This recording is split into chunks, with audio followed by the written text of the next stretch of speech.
हिंगणा विधानसभा मतदारसंघाच्या अंतर्गत येणाऱ्या वाडी, डिगडोह तसेच वानाडोंगरी नगरपरिषदेच्या सार्वत्रिक निवडणुकीत भारतीय जनता पक्षाने आपले अध्यक्षपदाचे उमेदवार जाहीर केले।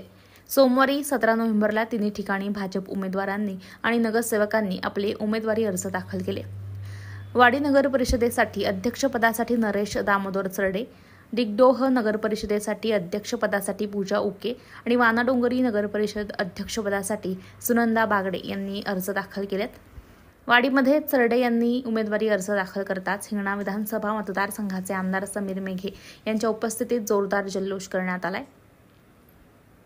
आमदार मेघे यांनी चरडे यांचं अभिनंदन करत भाजपचा उमेदवार प्रचंड मतांनी विजयी होईल आणि वाडीचा सर्वांगीण विकास होईल असा विश्वास व्यक्त केला। तिन्ही ठिकाणी भाजप पदाधिकारी, नगरसेवक, माजी नगराध्यक्ष, युवा मोर्चा, महिला मोर्चा तसेच विविध आघाड्यांचे कार्यकर्ते मोठ्या संख्येने उपस्थित होते। पक्ष कार्यकर्त्यांमध्ये प्रचंड उत्साह दिसून आला। भाजपने यावेळी तिन्ही नगर परिषदांवर भगवा फडकवण्याचा निर्धार पुन्हा एकदा व्यक्त केला। पाणी, रस्ते, स्वच्छता, आरोग्य आणि शिक्षण या मूलभूत सुविधा जनतेपर्यंत पोहोचवण्याचे वचन उमेदवारांनी दिले।